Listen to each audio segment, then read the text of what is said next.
L'année 2020 restera dans nos mémoires pour longtemps. Pour toujours peut-être. Vous vous souvenez de cette phrase ? Elle est tirée du film 200. Et elle est toujours autant d'actualité 90 jours plus tard. Une année particulière qui, je dois bien le reconnaître, m'a surpris à bien des égards. De la frustration bien sûr, des moments de joie aussi, et jamais autant de passion sans doute. Une passion partagée de près ou de loin, Vincent, Romain, Nicolas, Emma, Simon et tous les autres. Tant de discussions, tant d'heures passées sur les sentiers, tant de moments à admirer la beauté du monde. 2020 marquera pour beaucoup d'entre nous une barrière. Et comme toutes les barrières, elle ne demande qu'à être franchie. Pour ma part, j'ai le sentiment d'être passé du bon côté. L'immensité qui se trouve devant moi désormais m'effraie. Je sais bien que d'autres barrières m'attendent au détour d'un virage. Mais plus j'avance, plus je suis excité. Et il est l'heure de faire le bilan.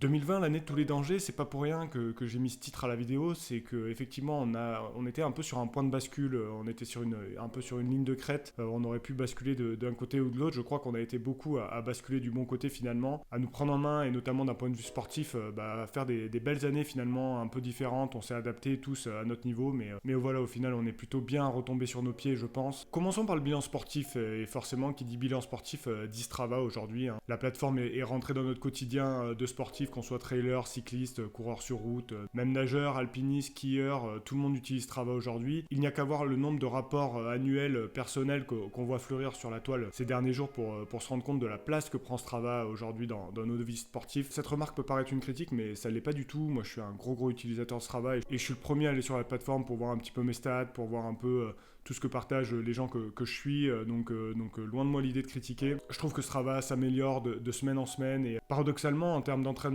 c'est une année où j'ai progressé malgré le confinement en termes de volume horaire, en termes de kilomètres parcourus, de dénivelé, etc. Pour vous donner quelques chiffres, je tourne cette vidéo le 30 janvier, donc quasiment à la fin de l'année, j'en suis à 627 heures, tout sport confondu, un peu plus de 8000 km, donc un peu plus de 4000 en course à pied, une répartition 70-30 entre course à pied et vélo, puis presque 250 000 mètres de dénivelé, 247 000 mètres de dénivelé positif sur l'année en totalité. Ce que je retiens de ces chiffres, d'abord, c'est la progression en termes de volume horaire. Et ça, c'est directement lié au fait que j'ai pas eu de grosses blessures en 2020. Et donc, par rapport aux années précédentes, ça, c'est quand même un bon step en avant. On peut faire tous les entraînements qu'on veut. Si on se blesse, forcément, on prend beaucoup de retard. Et donc, le meilleur moyen de progresser, c'est d'éviter de se blesser. Et donc ça, j'ai réussi à le faire en 2020. Alors, c'est peut-être lié au fait qu'il y a eu beaucoup moins de courses aussi. Et donc, j'ai eu moins enchaîné des efforts très intenses ou très traumatisant, mais en tout cas voilà, j'ai augmenté mon volume horaire, mes distances d'entraînement, mon dénivelé, et pour autant je me suis pas blessé, donc ça c'est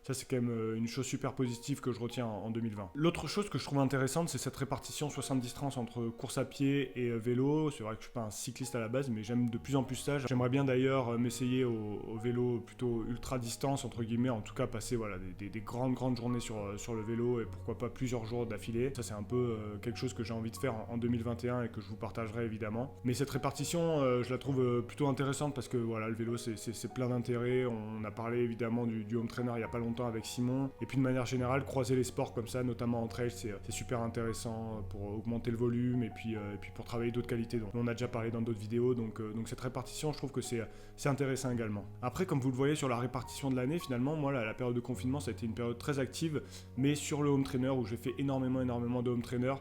Donc c'est ça aussi qui rééquilibre un peu les chiffres sur ce 70-30. Donc d'un point de vue sportif, 2021, l'objectif ça va être de continuer sur cette progression et d'augmenter petit à petit. Kylian Jornet a l'habitude de dire qu'il ne faut pas augmenter de plus de 10% d'année en année pour éviter vraiment de se blesser et de pouvoir accumuler cette nouvelle charge d'entraînement. Donc voilà, on va essayer de continuer un peu sur cette progression en 2021, d'augmenter un peu encore le nombre d'heures passées sur les sentiers et passées sur le vélo. Voilà, ça va être un peu l'objectif pour continuer cette progression globale. C'est vrai que le début d'année va être marqué plutôt par pas mal de routes, donc forcément qui dit route dit peut-être un peu moins de volume horaire par rapport au trail, mais de manière générale on va voir sur l'année, mais j'aimerais bien un peu progresser encore à ce niveau-là. Qui dit bilan sportif dit aussi dossard, même si on a eu peu cette année, on a eu peu l'occasion d'en mettre. Finalement moi j'ai réussi à en mettre 4 et 4 plutôt très beaux, donc finalement j'ai fait une année plutôt correcte, même si j'ai l'habitude l'habitude de mettre un peu plus de dossard que ça. J'ai commencé par le Ventoux, le 72 km du Ventoux en début d'année, en mars. C'était une des dernières courses avant le confinement. J'étais vraiment heureux de pouvoir la faire, même si elle s'est passée difficilement, j'ai envie de dire. Avec le recul, la perf est plutôt honnête. Il me semble que je fais 10e ou 9e, quelque chose comme ça. Vraiment pas beaucoup de plaisir en termes de sensations. Par contre, le parcours est vraiment top, hein. Des paysages incroyables sur le Ventoux. On a eu des conditions vraiment idéales, même s'il faisait assez froid, notamment au sommet, avec beaucoup de vent forcément. Mais c'était une course dure d'un point de vue des sensations, mais superbe d'un point de vue des paysages. Et franchement, je vous la conseille, cette course du Ventoux, ça c'est clair et net. Ensuite, il y a eu la période de confinement, donc là, forcément, on a tout gelé. Et puis moi, j'ai repris un dossard à Megève début août. C'était une période où je faisais beaucoup de projets off, beaucoup d'heures sur les sentiers, beaucoup de volume. Je suis arrivé à Megève complètement cramé. C'était un format de 30 km et je ne sais plus exactement, un peu plus autour de 1500 mètres de dénivelé, il me semble. Format très nerveux, pas très technique, hein, donc voilà, on pouvait bien courir. Je suis arrivé complètement cramé. Pour autant, je fais une course vraiment correcte pour mon niveau. C'est d'ailleurs ma meilleure cote ITRA jusqu'ici, presque 750 il me semble. D'ailleurs, en parlant de cote ITRA, voilà, ça va être un petit peu aussi l'objectif de 2021, d'essayer de me stabiliser autour de 750 et pourquoi pas même un peu plus, plutôt 770. Et donc voilà, Megève, c'est le retour des dossards et une performance plutôt bonne, hein, pour moi à mon niveau de performance, donc plutôt content de cette course de Megève. Vient ensuite l'échappée belle. Alors là, je vous fais pas un dessin, vous avez certainement vu la vidéo, hein. C'est le gros échec de cette année 2020, un peu une désillusion dans Beldon, très dur pour moi. J'abandonne après un peu plus de 80 km. Ça, c'est un peu le point noir, hein, de cette année, mais bon, ça fait partie du jeu, c'est comme ça. C'était mon premier abandon. Voilà, faudra s'en servir pour progresser en 2021. J'ai enchaîné très vite, hein, avec le 75 km de l'UTCAM, une course de nuit où j'ai eu beaucoup de mal avec le sommeil. Vraiment, j'ai eu entre 2h et 4h du matin, ça a été très compliqué, mais finalement je fais une belle fin de course et donc voilà, ça me réconcilie un petit peu avec les dossards, finir sur une belle note finalement cette année 2020 avec un dossard sur le torse. Bon, tirons maintenant un peu le bilan perso, et c'est pas pour rien que je suis allé là dans les rues de Beaufort pour parler de cette partie-là. Effectivement, ça a été le gros changement pour moi de venir m'installer ici à Beaufort. J'étais à Aix-les-Bains avant, donc là voilà, j'ai enfin franchi le pas d'aller vraiment en montagne.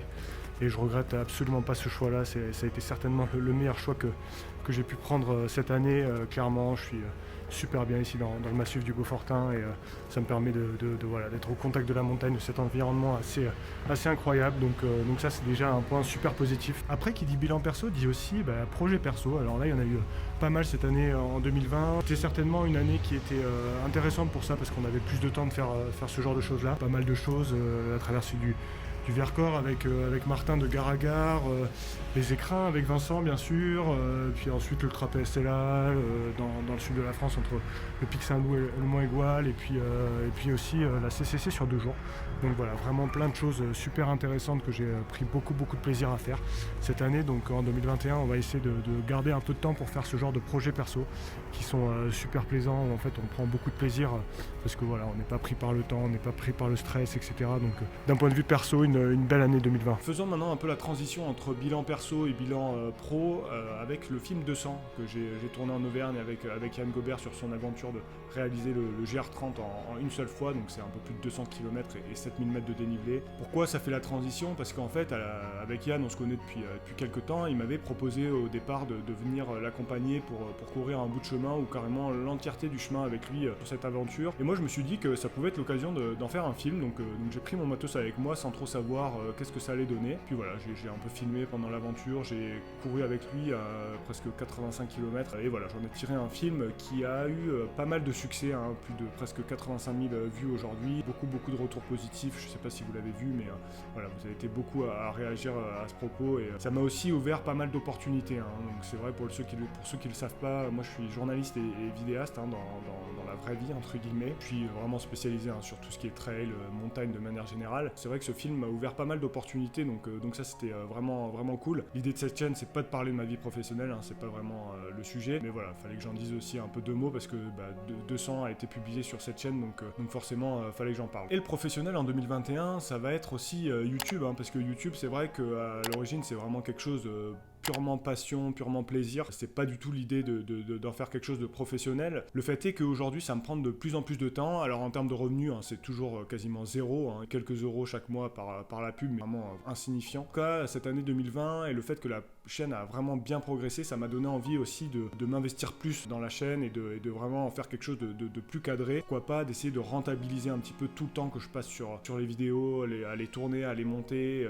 etc. Donc voilà, j'ai envie aussi en 2021 de faire progresser la chaîne encore plus, de vite arriver aux 10 000 abonnés et puis de faire des projets vraiment intéressants, de faire plus de contenu encore plus qualitatif. Ça va vraiment être l'objectif de 2021. J'ai notamment envie d'essayer de faire quelques grosses vidéos dans l'année, essayer d'en faire au moins 8 ou 10 dans l'année. Ça va être un peu l'objectif. Là, j'ai déjà la prochaine qui est un peu programmée. Et ça m'est venu aussi grâce à vous. Donc c'est le moment de vous remercier, d'être de plus en plus nombreux à me suivre, à commenter, à liker, à s'abonner, à me suivre aussi sur les réseaux. Et en fait, c'est aussi grâce à vous que ça prend ce chemin, cette chaîne YouTube. C'est parce que vous me suivez, parce que mon audience devient de plus en plus importante, que forcément des gens s'intéressent à ce que je fais aussi. Voilà, ça m'ouvre des portes, ça m'ouvre des opportunités pour faire des choses de plus en plus intéressantes. Il fallait évidemment que je vous remercie en cette fin d'année 2020. Aujourd'hui, on est un peu plus de 6 000 sur la chaîne. J'espère qu'on va vite être plus de 10 000 et puis qu'on continue à progresser ensemble. C'est pour ça que c'est super important pour moi aussi que vous continuez à commenter, à me suivre et puis à me donner votre retour, à me dire un peu ce que vous voulez voir sur la chaîne pour que moi aussi je puisse adapter mon contenu en fonction de ça et qu'on continue à grandir ensemble. Ça va être vraiment important pour moi en 2021. C'est comme ça que se conclut ce bilan 2020 pour moi, à la fois sur le plan sportif, sur le plan personnel, sur le plan professionnel. Se retrouver très vite en 2021 pour beaucoup de vidéos. Là, j'ai déjà pas mal de vidéos